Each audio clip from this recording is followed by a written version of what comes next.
familias. Encántanvos todos os animaliños? Todos? A voluntari non.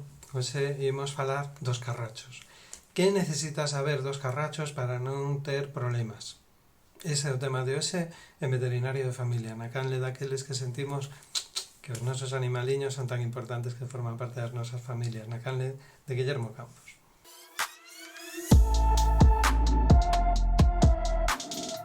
Pois mirade, os carrachos ao final son arácnidos, son uns parentes das arañas, pero en lugar de vivir por aí, de cazar insectos, pois o que fan é vivir de comer o sangue de animais aos que se prenden.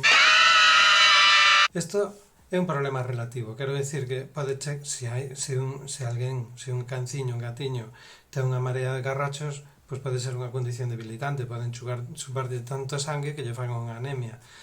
Pero, afortunadamente, eso non é demasiado frecuente. ¡Menos mal! E, ademais, hai que ter en conta que a propia picadela molesta. Quero dicir que, vamos explicar.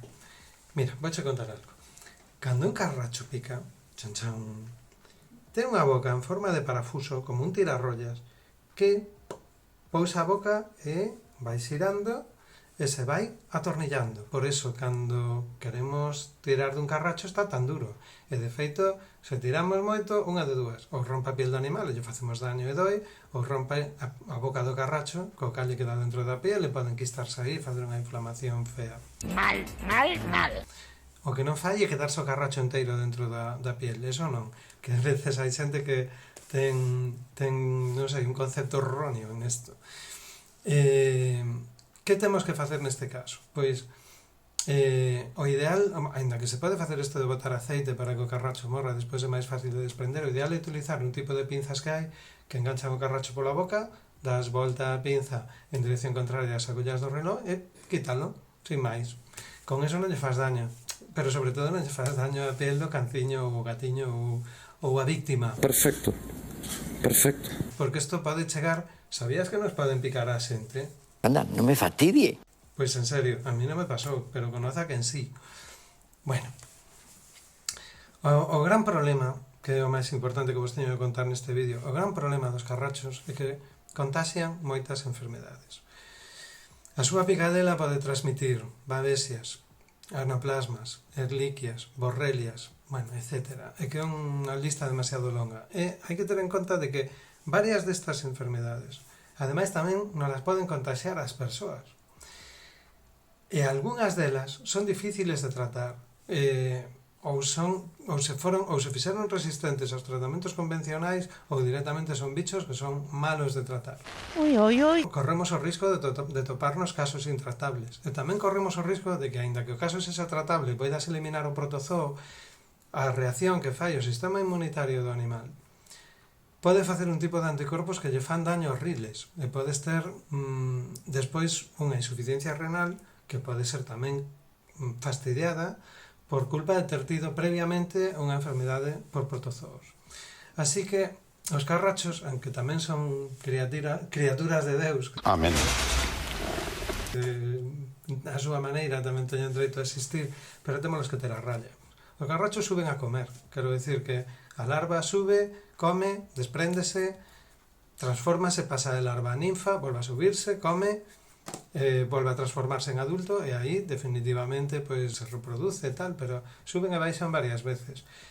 A maioría da súa vida están no contorno, buscan lugares escuros e húmedos onde non se deshidraten e aí permanecen moito tempo. Para que un carracho morra de fame necesita unha media de 500 días.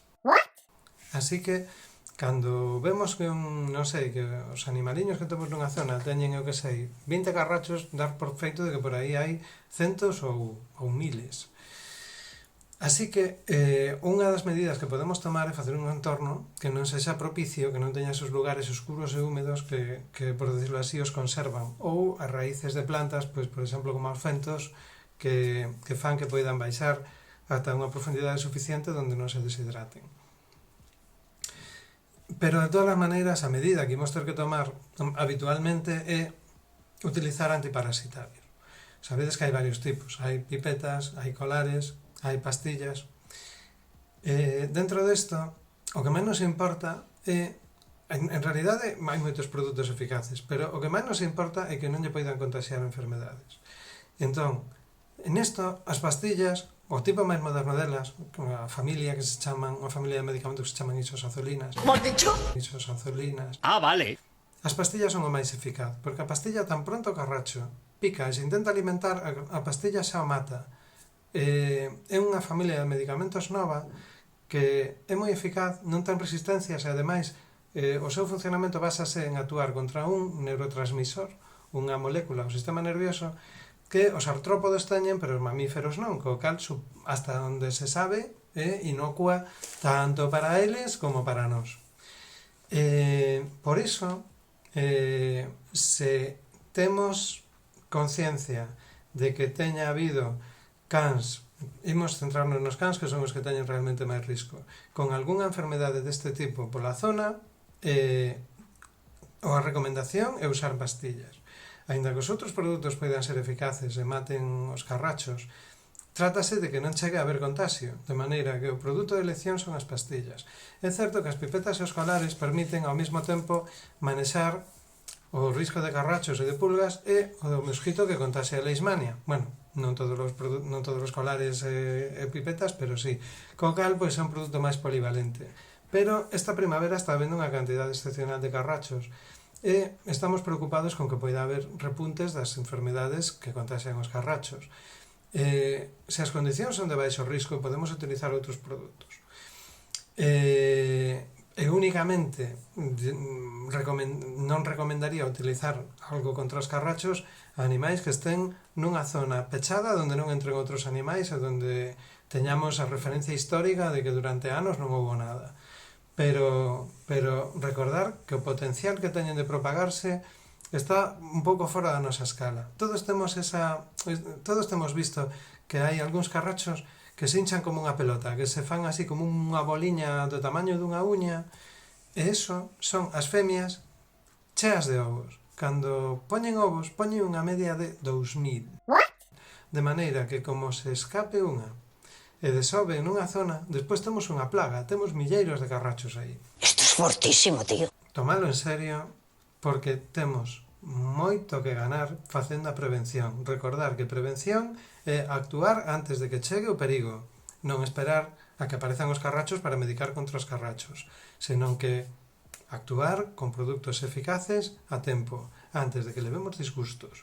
Eu son moito máis feliz facendo medicina preventiva que arrancando os enfermos do peligro de que as enfermedades os leven ao ceo dos canciños e os gatiños. De verdade que vos seguro que tamén sodes moito máis felices así. A ti non o prefires tamén? Claro que sí. Bueno, se tedes algunha dúbida sobre este tema, sabedes que tedes a caixa de comentarios. E se vos gustan estes temas, estades invitados a suscribirvos e aproveito para recordarvos que os amigos de Veterinario de Pollo, se tedes algunha historia para contar ou algún animaliño especialmente especial, tedes un oco nos vídeos de Veterinario de Familia. A fin de contas, este carne, recordar que para toda a familia. Biquiños, ata o próximo.